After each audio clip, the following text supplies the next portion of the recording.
afternoon, good something. Good day, everyone. Thank you so much for taking the time to join us here, and welcome to Silverline, to Silverline community. I'm your host, Azza Al-Hassan, and joined with me is my co-host, Wakim, who will be interacting with you guys on the chat and allowing your questions to come through. So feel free to type away while we are going through the presentation. But if you could please keep your mics on mute and your videos off.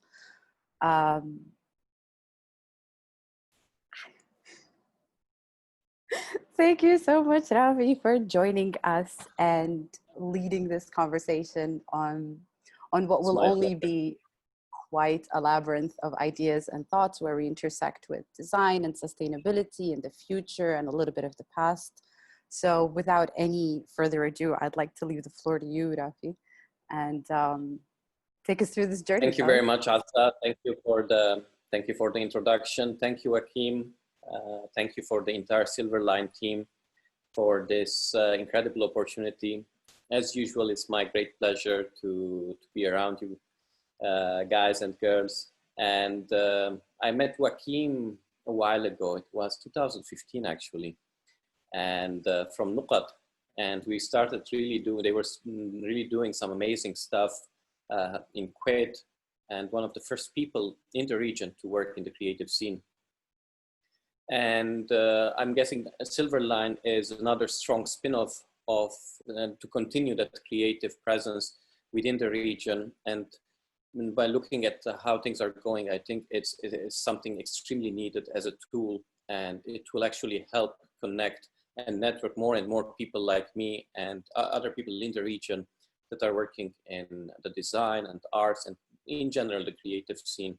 So thank you very much for having me and for starting actually this first series, as you were saying, of connecting stars. I don't consider myself a star, but I will be talking about stars indirectly today, and let's see where the discussions go. Actually, I have some stars in the group, some of my students. Yeah. Instead of grades, I'm giving you compliments, so accept it. And so yeah, let's, without any delays, let's start. So I have to share my screen, right? I think you need to make me host. Let me see. No, I'm not able to share my screen. Host disabled. I think you, by right clicking on me, you can make me, okay, it's done. So let me share my screen. Wonderful. Okay, can you see my screen properly? Wonderful. So for those of you who don't already know me, I'm not talking about you guys, students. My name is Dr. Rafi Chakarian. I'm an aerospace designer, and I'm an assistant professor in the Dubai Institute of Design and Innovation, a university here in Dubai in the design district. We started the university 2 years ago, and it's the only institution or university in the region that is offering to close the gap in the design field. And we're offering 4 different majors, from product design, multimedia design, fashion design, and strategic design management. And these are not the regular, let's say, disciplines that you usually hear, although they might sound familiar, but we're trying to see how, for example, we can combine design with artificial intelligence, with aerospace design, with interaction design, with virtual reality, augmented reality, 4D printing, and let's say the future of tech and innovation in combination with design in general.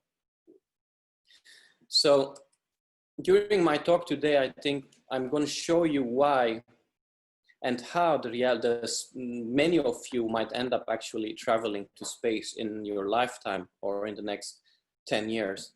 And we're also going to talk about why, as designers or as creative people, it's fundamental to have a role in this field and how we can learn from that to improve our daily lives here on Earth.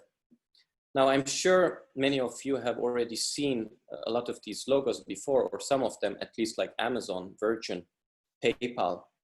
Tesla, but you might not have seen Blue Origin or Virgin Galactic or SpaceX. What they have in common are the people that created them. So Amazon, created by Jeff Bezos, Virgin by Richard Branson, PayPal or Tesla by Elon Musk. And for the past, let's say, since the beginnings of the space age, from the V2 German rocket to the creation of the space programs in the different nations, space was governed basically by governmental institutions. And recently, people from the Silicon Valley and tech industry with the do-it mentality are saying, okay, we have the money, and space is a huge opportunity with unlimited resources and possibilities. So why don't we create the means to take humankind to space? And they started to create their own companies, from Blue Origin, Virgin Galactic, or SpaceX, to do just that. And today we are on the verge of a monumental change when it comes to the space industry. Many of you might not be aware of it, but I'll try to explain why that's the case. So,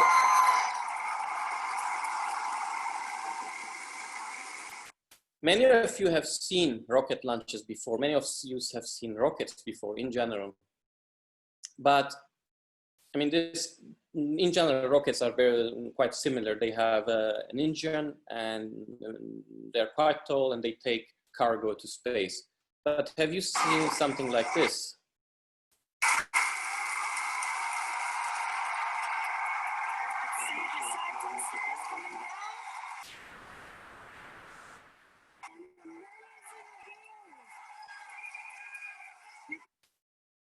So until very recently, a rocket would cost around $100 million.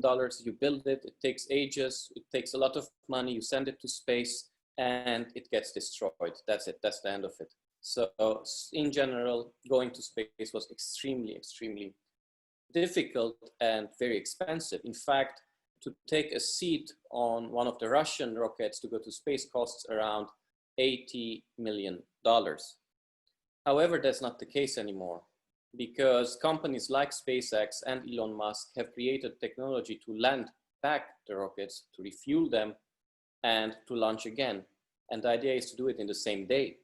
So imagine having reusable rockets. What would that mean? And the same person is also creating the next generation rocket that will take humankind to space in the next decade. And this is one of the prototypes they are testing.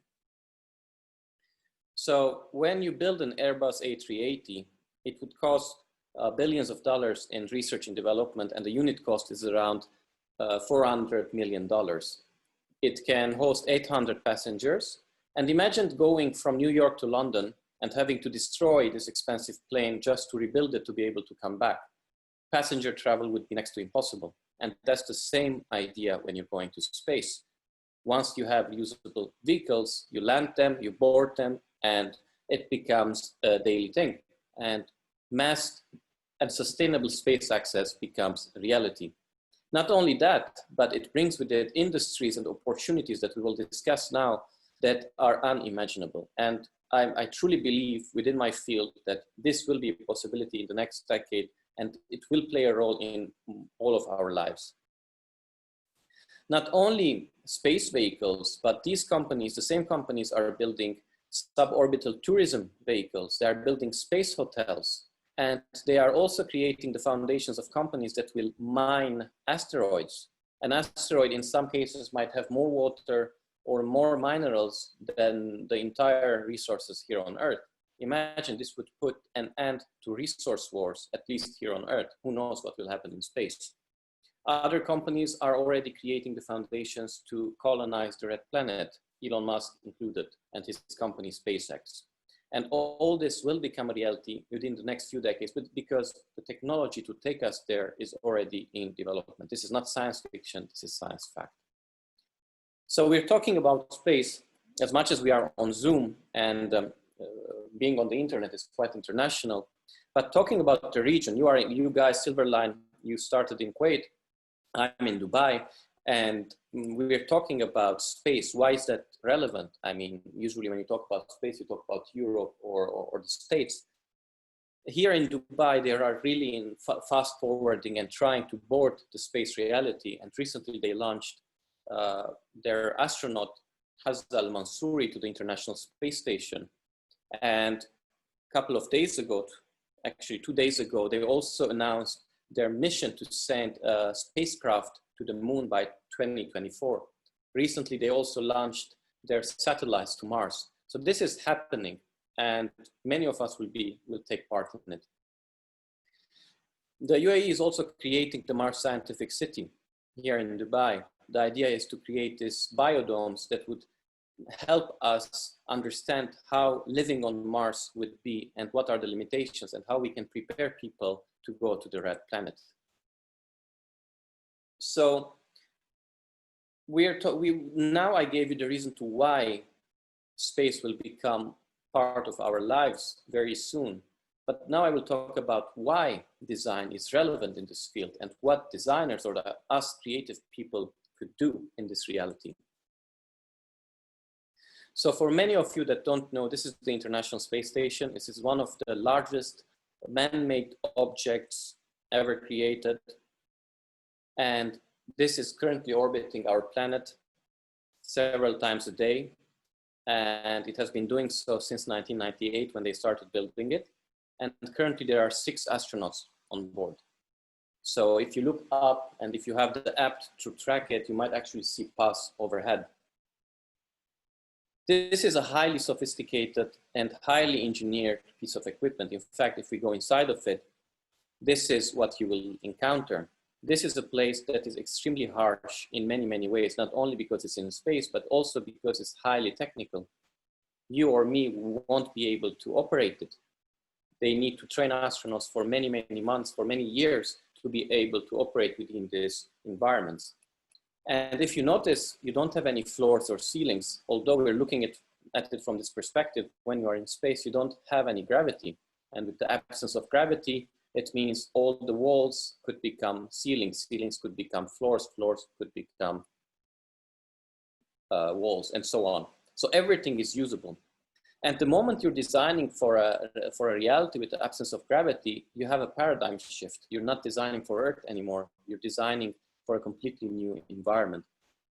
And when people will get mass access to space because it's going to become cheaper, we don't have the luxury to train them because many people very quickly will have cheap access to space. So we need to create environments that are, let's say, much more friendly and that require less training and that are more intuitive. Thankfully, we have the designers that are doing just that. It's their task, it's their job to do that. When it comes to NASA, designing human-friendly environments is simply a waste of time. So they prefer to engineer the designer out of the equation and directly go to solve the problem as good engineers would do. No offense to any engineers in the group, by the way. So here we can see, in most cases, when the astronauts are on board the International Space Station, they have many tasks, many chores, from experiments to actually the maintenance of the spaceship itself. But one of the most important things they do to avoid going crazy and killing each other is actually recreation. And recreation is fundamental, especially in space, because you are trapped inside a tin can and you can get bored. I mean, most of you went through the lockdown, and imagine at least in your house, you have the balcony, you can go out, you have your cats, you have your dogs, you have your grandparents, and you have your family, and somehow you manage to you have Netflix, and somehow you manage to entertain yourself. For astronauts, that's not the case. The only source of entertainment they had, at least something that can really give them pleasure, is this window, the cupola, from which they look outside and they pass hours and hours taking photographs.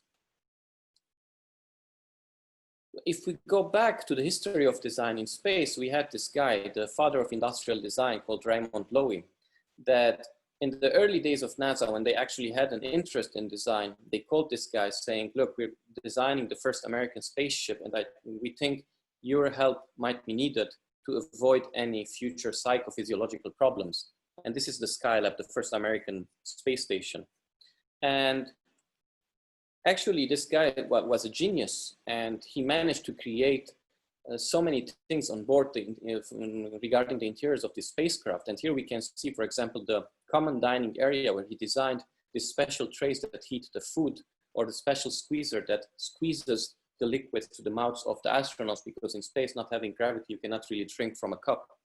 But the most important thing he did was to fight with the engineers, as we designers usually do. He fought with the engineers to put the small window that you see on the back, because putting a window on a tin can, it's quite a problem. Structurally, it can create so many stresses, and it can also raise the costs. However, if it wasn't for that window, the mission would have failed. In fact, these astronauts thanked Raymond Loewy, saying that we were not used to get trapped inside this can for many, many months. And if it wasn't for the window and the pastime that we had in front of it, of looking and observing Earth, we would have gone crazy. So here we can see how a small intervention made a huge difference and saved the mission. However, when we're going to other planets, this won't be the case, because this is just a simple view from Saturn, and you can see our planet, Earth, which is just a tiny dot. And this will be the case in most instances when we're going from one planet to another. Space is void. Yeah, you have some stars, but that's it. You won't be able to look back at your home. You won't be able to look and feel your family anymore. So you have many people trapped inside these tin cans, and if you don't have the ways to entertain them, to tend to their psychological and physiological needs, these people will go crazy and the mission will fail. And this is why us designers have to do something about it. So we started with the International Space Station. Let's go a bit further. Let's go to the moon. The moon is a barren land. Here we live on a spaceship. The Earth is a spaceship. And we are, well, in most cases, we are unfortunately the passengers. So we don't really give a hell of what we do to it. Yeah, we just pollute it, we destroy it, instead of being the crew to take care of it and to maintain it. And it maintains us. It gives us all the life support systems to breathe, to eat, all the resources to drink, to survive. But if you go outside of our planet, that's it. Maximum you can survive is around a minute, and then you will die a terrible death from lung explosion or freezing, and it's not very pleasant. So without special equipment on the moon and without its atmosphere, you won't survive. So how would you be building? How would you be creating, designing on other planets? What's the logic behind it? So suddenly we have this, this is not a mistake, I promise. So we're seeing this giraffe out of nowhere. We're talking on the moon and we ended up in the desert somewhere in Djibouti probably. And we're seeing this giraffe with some trees and this tall structure. And this is not something that happened out of nowhere. It's not carved by the winds. It's not carved by the, this is actually created by entities, by living entities. Does anybody, except my students, know what this is or what might this be? Isn't that like the den for ants? Yes, correct. Awesome. Not bad, not bad. Go, girl. So, yes, this is created. This is a skyscraper. This is basically Burj Khalifa of the ants in the desert. And why would the ants create Burj Khalifas, Azza? Why create tall structures when you can go underground? Maybe, I would assume because of the temperature, because of how hot it is. If you're going to go underground, it's just going to be more stuffy. But that's just my guesstimate. Well, it's a good guess. It's related with temperature. So when you're creating these structures, especially in this case, this hollow structure, you have something called the chimney effect. So you create air circulation, hot air goes up, cools down, and you have the circulation that cools down the entire nest, and in return cools down the entire eggs of the colony. So this wasn't by chance. Nature has evolved for billions of years to create solutions in the most efficient and effective manner, something that we used to do as humankind, but we lost ages ago. the ants didn't use any steel, they didn't use any cement, they didn't use anything. They just used the local in situ resources, something that many communities in the desert regions or in the Arctic regions do until today. If you go, for example, to the desert, to the Sahara, somewhere called Siwa, there's a Siwa oasis, and for generations, people would build their skyscrapers of that time, or the minarets of the mosques, using blocks of salt, because they have two giant salty lakes. So they use the local resources to build with salt bricks. And when you build with salt bricks, you have the crystallization of these bricks, and suddenly the bricks aren't bricks anymore, but the entire thing becomes a single structure. So by using local resources, suddenly you don't need any cement and you don't need any foreign materials. You just use what the local nature is offering you, something that we have completely forgotten. Today we are in the desert creating tall skyscrapers. Most of it is windows, and you have the greenhouse effect, so you need electricity and high power to chill these entire skyscrapers. So, however, in space, you don't have that luxury. In space, you don't have the luxury to build skyscrapers. You don't have the luxury to take so much material with you, but you have to go back to the roots, to your own roots as humans, or to how nature has evolved to work. And this is what we did when we were designing at one of my previous companies where I was working in architecture and vision, Moonbase 2. And what they created was, they said, well, we don't need to send everything to the moon. We can just send a vacuum and some specially designed bags, fill it with the regolith, which is the moon dust, and suddenly you have these dome shapes that are thick enough to protect the astronauts from the micrometeorites and the harmful radiation. So taking bags, doesn't occupy much space, it's low volume, and it makes this mission possible. You can't actually take this infrastructure with you, so you have to build it using the materials over there. So when you're designing for space, you become, as an architect, as a designer, extremely efficient. And when we're talking about space, the idea of waste is deadly. The mere concept of generating waste is deadly. Waste basically doesn't exist. What exists are resources, and you use resources one way or another. Nothing ever disappears. Everything is reused continuously.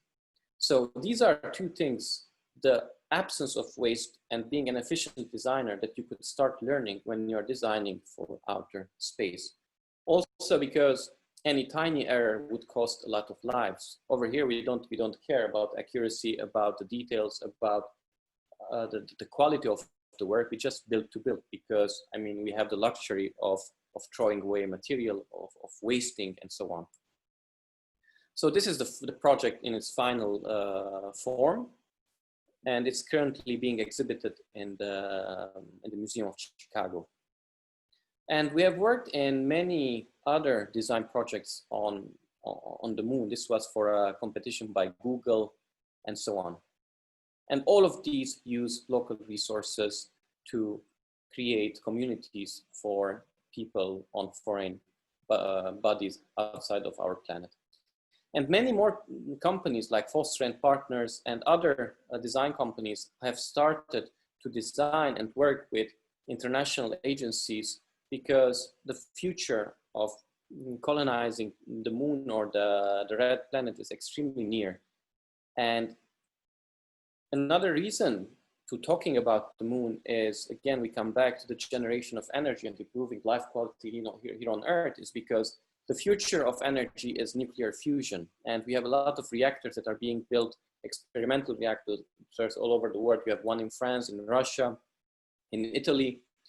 And it's basically when you create an artificial sun and you harvest its energy. However, the fuel for this energy actually called helium-3 exists on the moon. So this is one good reason to why we need to have a presence over there, to use these resources and to finally rid the Earth of all these harmful ways of generating energy. Yeah, we have the wind turbines, we have the solar panels, but these are extremely inefficient. A single nuclear reactor would power entire communities for ages without creating any nuclear waste.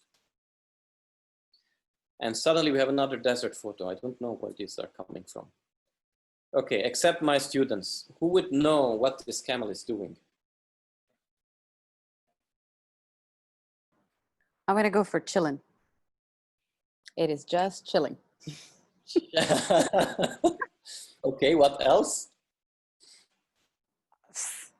I don't know, there's a solar panel on top of it. It's not an amp, so it's maybe, I don't know, it's getting energy. Asa, please don't tell me that the solar power is powering the camel, because I have had that. No, it counts. I think Joaquin knows, but he's not really saying anything. Well, somebody said it's making ice cream. Noor is saying that. Noor, shut up. Menna. Recharging something. Batteries. Okay, I think Azza and Noor, but Noor already knows the presentation, are very, very close. Azza, you said chilling, but the camel is not chilling. Actually, the solar panels are chilling. And they are chilling these refrigerators on the back of the camel obviously the refrigerators are not for ice cream, but they are to save hundreds of lives in a remote area in the desert, a place where only a camel would reach without any issues and difficulties. And these refrigerators contain vials, special vials of medicine, vaccines that need to be chilled. Now, the reason to why I'm showing you this, and here you have the contrast of modern technologies and always old ways of doing things, is because this wouldn't have been possible, saving these lives wouldn't have been possible if it wasn't for these technologies or the solar panels. And these technologies are all deriving from space. And here we can see some examples of how this is improving our lives here on Earth. Most of the things that surround you today are coming from space. The LED lamps, the solar panels, your mobile phones, the LCD screens, the lot of tech in the ambulances, high capacity batteries, satellite dishes. I mean, the list can go on forever. Most of the medical equipment, high-tech medical equipment was designed for space. I mean, we're using today smart watches, but astronauts had the remote monitoring capability of their health since ages ago, because they the ground control needed to know how they are doing. So for skeptics out there saying, yeah, we have the corona, we have so many hunger problems here on Earth, and we shouldn't be wasting so much money on space. Well, I would say that if it wasn't for these technologies and these solutions, we would be in a very, very bad place today. So I would like to conclude before we start the Q&A session with a less pragmatic demonstration of why, let's say, us, other than design, why, for example, our most humane thing, which is art and philosophy, might be extremely important in space. And here I will share a project that we worked on of one of the first sculptures, kinetic sculptures designed for microgravity. And this was in commemoration of the Galileo Galilei's 500th anniversary.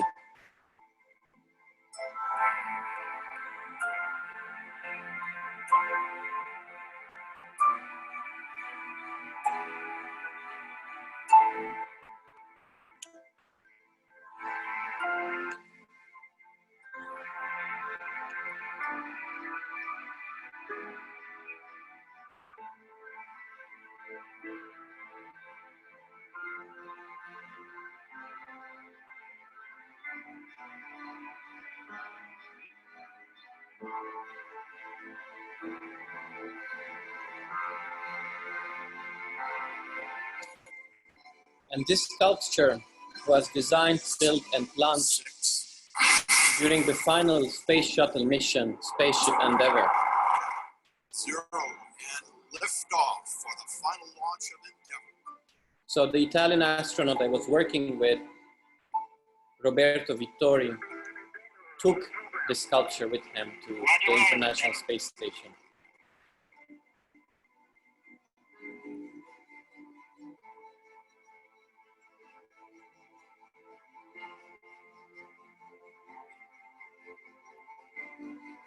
And here you can see the sculpture.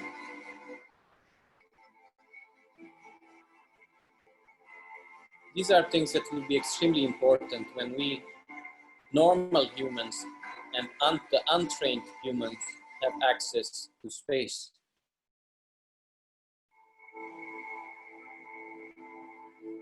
We will need to find new ways of passing our times in space.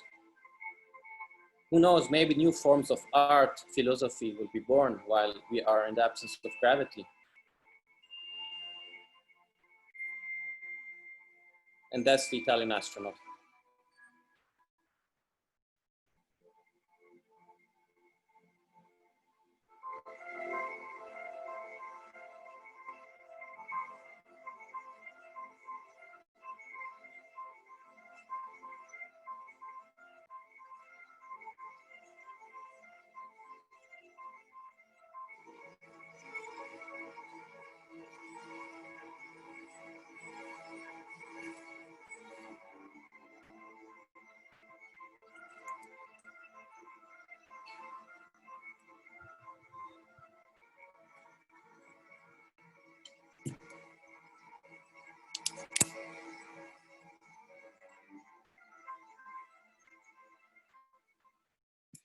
So with this, I would like to conclude the presentation.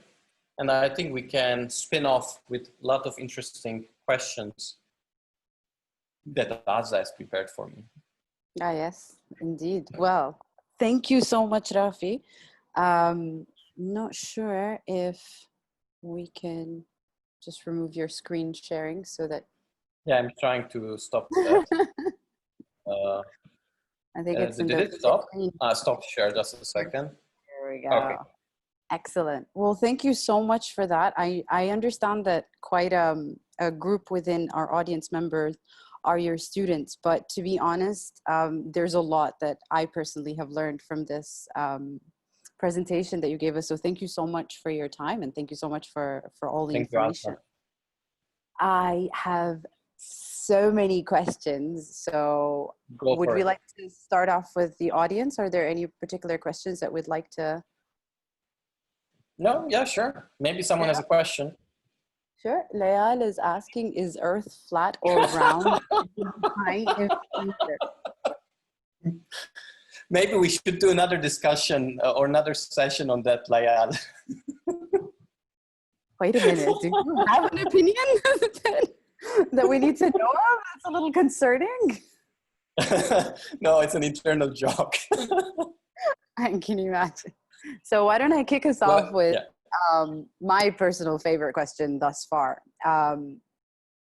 What do you think, in your opinion, are the ethical implications of one, privatizing space travel? How does that affect us from an ethical perspective? And the other side of ethics as well is, do we even have the right to go to other planets and mine for the resources and colonize other planets? Excellent question. I guess, I mean, it's in our genes as mankind, as humankind, to explore. And for ages, I mean, if you read about Antarctic exploration, for ages, so many people have died just to go and find the Northwest Passage, for example, or to go and discover if there was anything beyond the 60th or 70th latitude in the Antarctic. Most of them got stuck and died in very unpleasant deaths. So it's inevitable. If you have the technology and the ways, humankind will explore one way or another. They are extremely curious beings. So from that point of view, it's in our nature to discover, to invent, and to go beyond the limits that we put year by year. That's the first thing. The second thing is that all these explorations come, they come with a lot of ethical problems, but they also come with a lot of advantages. As I was saying, for example, in order to sustain our population, we need proper energy to maintain it. In order to have that energy, we need nuclear fusion. In order to have that, we need to go to the moon to grab the fuel. So, I mean, our population will become a problem, unfortunately. And as we were discussing last time, water resources, water will be one of the most important, let's say, commodities that is already disappearing. I mean, you could see in South Africa recently that they were putting all those limits and people couldn't even take showers. Imagine going, exactly, imagine having a spaceship, a private spaceship that gives you the possibility to go and fetch an asteroid that has more water than you can ever imagine. So, I mean, we are continuously growing and we need access to the resources one way or another, even if it's not for pure scientific exploration. And finally, so many astrophysicists have said this over and over again, that in order for humanity to survive, we need to colonize another planet in the next 200 to 600 years, because if there's any cataclysmic event from a pandemic that we are currently living to an asteroid impacting Earth, our species will be completely evaporated. So it's inevitable for us to go and explore and colonize and use these resources one way or another. Nice. I hope that answers the question. It really does. It does definitely give me like a lot to think about when it comes to the notions of, you know, colonization and resource management, and to what extent are we actually fundamentally responsible for the existent resources that we have before we actually move on to other planets. So I want to take on a tangent that Abdullah has asked in the Q&A. What are the cons of harvesting resources from space? Like, would this actually stop the current wars on resources that exist right now on Earth? For sure, it would stop the current war resources on Earth, because a lot of also, I mean, a lot of the wars that's going on is because, I mean, you can see between the US and the region and how boundaries are set within countries. It's all about, at the end of the day, resources, whether it's minerals, whether it's water in many instances, or fossil fuels. So for sure it would decrease or eventually stop completely the conflicts here. But I mean, it's in our DNA to have conflicts, so we will take the conflicts elsewhere. But fortunately, space is vast enough to have resources for a lot of, for all. But the problem is, will you have the technology to be able to mine it? Because, I mean, you can see not all companies have the access to those billions and billions of dollars needed to develop these technologies. But as any other thing, I mean, also as aviation, if you look at it, initially there were a few companies, the same companies that were developing the warcrafts that eventually created the passenger vehicles. And then you had a lot of spin-offs of smaller and smaller companies. And today you can build an aircraft from the internet. You can even build a rocket yourself, downloading the plans from the internet and using a modern fab lab to manufacture of its own components. Obviously, it will be very expensive, but it's doable. So yeah, sure. I hope that answers the question as well. Absolutely. Abdullah, I'm going to leave your question about education, because I have a couple of questions on education, so I'll ask that later. But Christopher asks, how can a designer get in the space industry, and where do you start from? It seems like all the jobs are for engineers and scientists. A very good question, and it's the same question that I had to answer for myself. You don't enter into space as a designer in this industry because it doesn't exist yet. For me, I had to create it. When I finished my master's in product design, my focus was to create a deployable space vehicle. And obviously back then it was taboo. I mean, nobody had wanted to do anything with it, not even the local professors in Italy. Fortunately, I was working in the industry. I was working with Arturo, who was my mentor, and his brother was the astronaut. So I already had good connections. So when I finished that and I went to do my PhD on aerospace design, a field that didn't exist, they were like, I mean, you can't do this because this is sci-fi. And when I showed them the works that we were doing, they realized that, oh, there might be an opportunity to actually do this. It's an extremely recent field. And what you can do is participate in competitions set by NASA or other space agencies like the European Space Station. get noticed and go into research, because at the moment it's experimental, but it will just in an instant will become science fact. Companies like SpaceX, for example, are already implementing a lot of designers, because if you watch the recent videos of the Dragon crew, you'll realize that their vehicle is completely different than anything that came before them, like the antiquated Boeing capsules with aircraft with all the buttons. In their case, it was extremely flush. You didn't have any knobs, anything whatsoever. You just have a touch screen, and most of it was automated. So already designers are being slowly integrated in these private companies. In fact, the private companies will open way for us, people like us, to be more involved, and not only engineers, because they realize the value of design. True. And in the spirit of design, we're going to ask Joaquim's question, which is space design is sustainable design, is it? Or isn't it? Does the concept of recycling work within the realms and the caveats of design, as, and particularly for space design? Or is it anti-recycling? Until recently, space design was highly unsustainable in many ways. I mean, some people might argue that before going into the design of the specific objects itself, let's talk about the rockets. Each time you're sending a rocket, you're emitting so much greenhouse gases, and that might be problematic. And but that's also very critical. It's a very, no, not critical, it's a dilemma, because in order to develop the technology to be more sustainable, you have to go through the phase, as we are going to today, through the phase of the use of fossil fuels. Down the line, down the road, years or hundreds of years from now, nobody will remember fossil fuels, because we will be already on other technologies. But it was a phase that we had to go through. Same goes for the launches of rockets. More and more, obviously, they're becoming more sustainable. There are a lot of rocket engines that produce, for example, water as a byproduct, so they don't produce other gases. So already that's improving a lot. Coming back to the design of the vehicles themselves, as long as you're still here on Earth, the design of space vehicles is not very sustainable, because you are putting so much material and resources to over-design them to make sure they are secure and they don't fall apart when you send them to space. Unfortunately, again, companies like SpaceX are landing them back. So instead of destroying them and it falling down and burning in the atmosphere, today you land it back, you refuel it, and you send it back again. Eventually, you can decommission it, use the parts to build a new spacecraft. So we are learning to become more sustainable.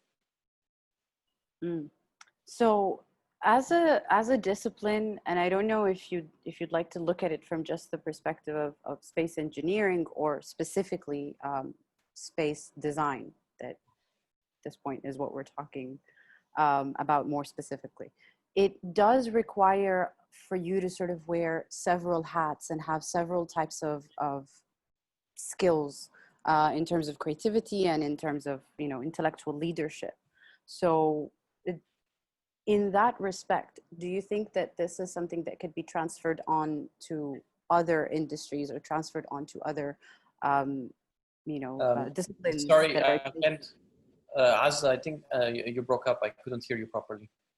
Yeah, I was just asking, as a discipline, the discipline of space design requires a lot of crossover thinking, and sort of for you to wear different ways of thinking and different mentalities, and exercise different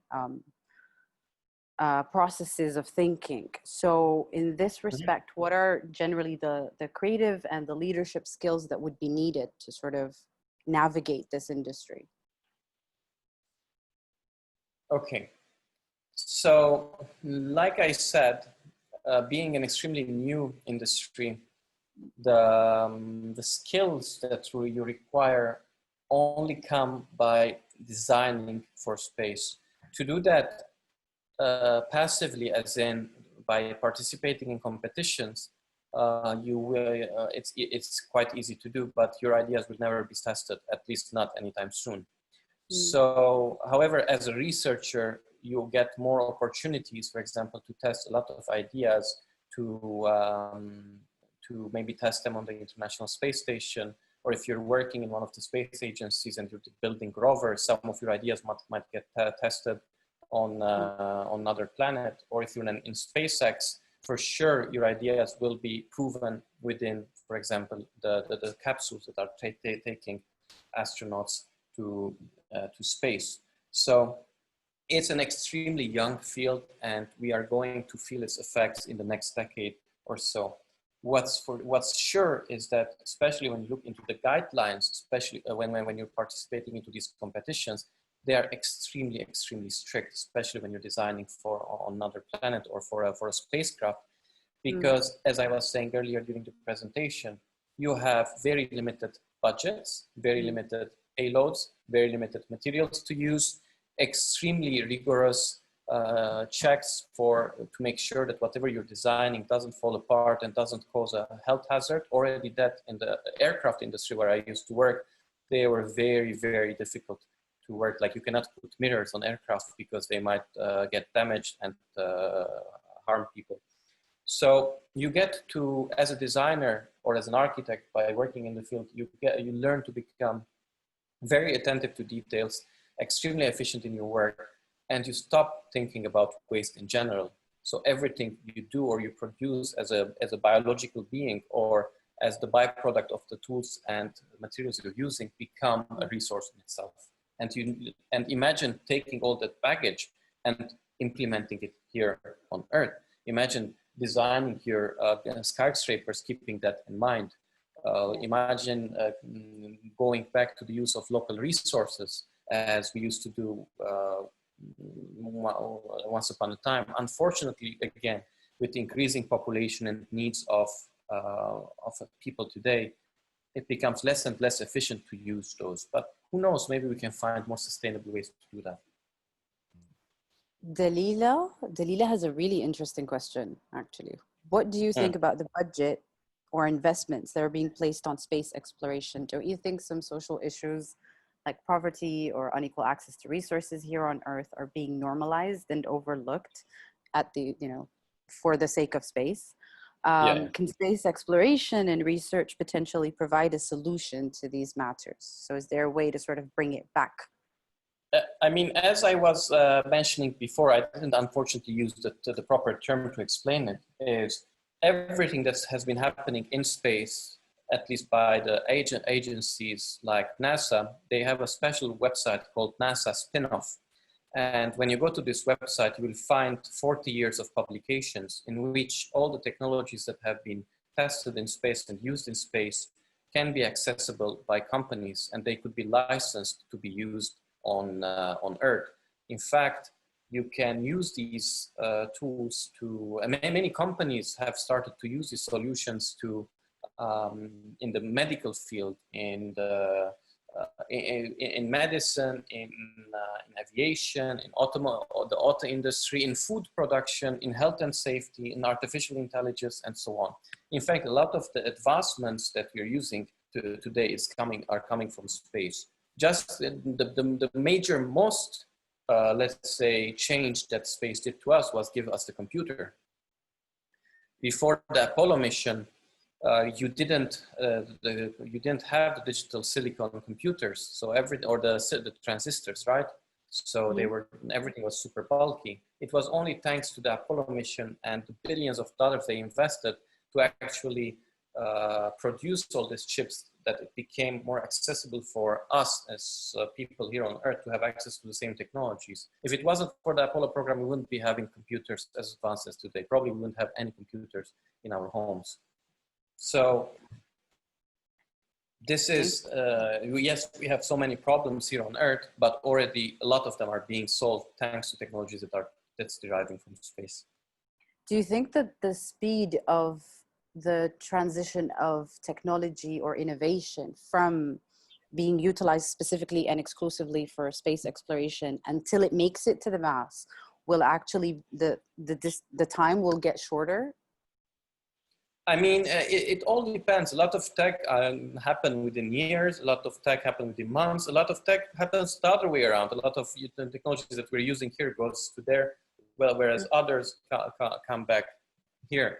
So a lot of, for example, AI tools that have been using in the past 2 or 3 years are currently being used to monitor patients here on Earth, and this was in a matter of 2 years. Definitely, once we have more access to space and more private companies access and have, let's say, the resources to experiment in space, for sure, that technological acceleration and innovation the time frame will be reduced, and we'll be seeing more and more advancements from that field. Whether it's in the energy industry, in the food industry, and so on. Because technically speaking, if you're talking about colonizing another planet, then you have to create all of, like, not necessarily duplicate the circumstances that are happening on Earth besides the environmental aspect, but actually all of the holistic living experience. That includes your entertainment, that includes your creativity, your mobility. So everything that you take for granted, you'll have to think of and see of differently as you go across. But Arnav asks a very interesting and funny, I think it's a funny question. Doesn't the International Space Station have internet? You would think. The International Space Station has internet. They have a direct connection. In fact, they can talk, they can chat, they can video call. I'm not sure if they have Netflix, but I wouldn't be surprised. Now, I'm not sure if astronauts actually have the time to watch Netflix, but actually I wouldn't be surprised to, I mean, we have so much empty time in our hands. In their case, I'm guessing they are always busy with experiments. And I mean, you have a window looking down on Earth. We won't go and watch Netflix. So, you know, so yeah, they have an internet connection, but to tie to this question, when you go to Mars, you won't have an internet connection, or at least you won't have a real-time internet connection. It will take 20 to 25 minutes for your messages to arrive to Earth. So forget talking to your relatives, forget talking to your children, forget talking to your parents. And this will create a huge psychological impact. And in fact, we need to come with new ways to tend to this, to make sure these people maintain their psychophysiological health in the future. And us designers have a mission in making that happen. In fact, recently I've finished working on a paper on how we could use, for example, artificial intelligence to monitor constantly the psychological health of astronauts, and try to maybe change the environment, or the environment of the astronauts, or the light conditions, or the sound conditions, to let's say, make them feel better. And it's something I've been working with my colleagues here in the IDI.